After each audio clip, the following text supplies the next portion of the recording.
Africa Media Live TV. Kindly subscribe to our YouTube channel to get updated on the trending gist, latest news all over the world. Like our page, subscribe, and share with friends. Thank you.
Congratulations.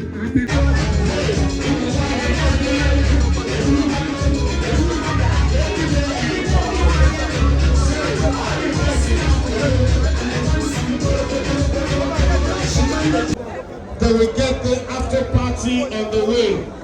The man in charge of these lights, you are used to going to that place where they always put yellow, blue, green lights. Please give us good lights to see.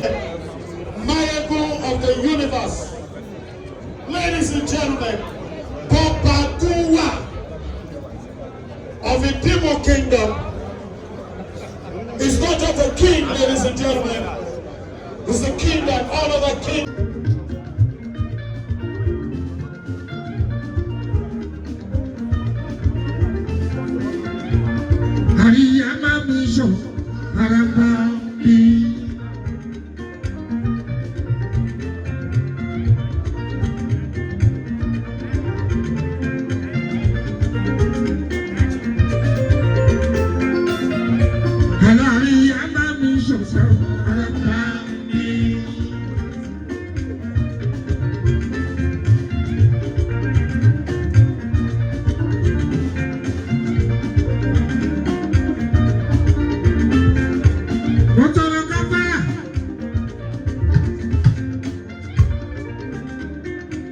Wọ́n ti kí gbogbo èèyàn ibi tó ń bẹ níkàlẹ̀.